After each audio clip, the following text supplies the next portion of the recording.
Yam Ronjit Bty जोंनि दाबिखौ होनांगौ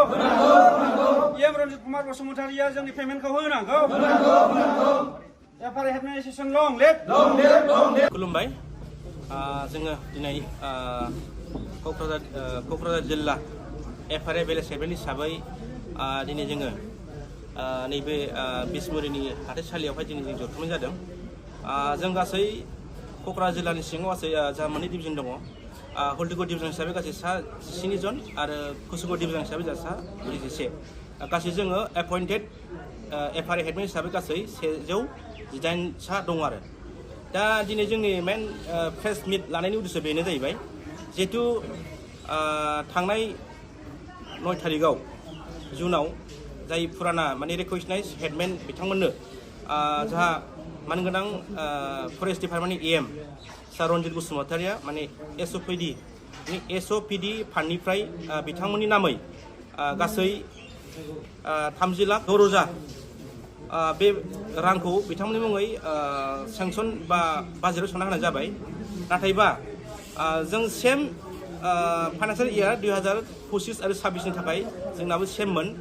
नाथाय जोंहा दुखुनि बाथ्रा बेसो बिथाङा जोंनि एफआरए हेडमेनफोरनि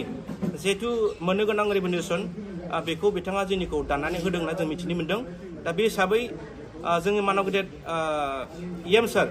बिथांनिसिम जोंनिफ्राय आपिल खालामनाय जे बिथाङा जोंनि थाखाय माबा मोनसे इमिडियेटलि नैबे उइदिन 7 डेजनि गेजेराव बिथाङा जोंनो रिप्लाइ होनांगौ बिथाङा जोंनो होनो हायो ना हाया जों बिथांनिफ्राय जों मिथिनो लुबैदों मानो होनबा जोंहाबो गोबां मिजिं दङ जिहेतु जों दायो प्रेजेन्टलि जोङो गावबा गावनि रेन्जआवनो जों दा खामानि मावनानै दङ जेन'बा दा बे हिसाबै जाहाथे फेरेंगा साराबो जोंखौ नायहरो आरो जोंहा बेनो जिनिसा माने बिथाङा जुदि जोंनि सायाव जेबो अननाय गैयाब्ला एबा जोंनि सायाव जुदि जेबो एचिभमेन्ट एबा माबा मोनसे फिथाइनि राहाखौ दिहुनाबा जोङो फैबाय थानाय समाव जोङो गोख्रोङै जों माबा मोनसे जों राहा लानो गोनां जागोन जिहेतु जोंहा गोबां आसा दंमोन मानगोनां बिटिआरनि एएम बिथां रन्जित बसुमतारिनि सायाव मानो होनबा जोंनि लेन्ड टाइटेलखौ बिथांमोनानो होदोंमोन बे आसायै जोङो बिथांमोननि अननायावनो जों दिनै साफा एफआरए बेलेज हिसाबै जोङो एपइन्टेड जानो हादोंमोन नाथाय जा दुखुआ बेनो जिहेतु दाख्लै बावैसो जे माखासे एसअपिडि फान्डनिफ्राय जे फुराना रिकगनाइजफोरनो जे माखासे बाजेटआव सोना होबाय दा लोगोसे आरो जोंना थालांबाय दा जों बावनो दुखु मोन्दों आरो मानो होनबा बिटिआर सरकाराथ' नै 5 बोसोराव आगान होबायानो दा जिहेतु बे 2 मास बे 2 मासनि गेजेराव जुदि जोंनि माखासे मोननो गोनां जुदि जे रेभेनिउसन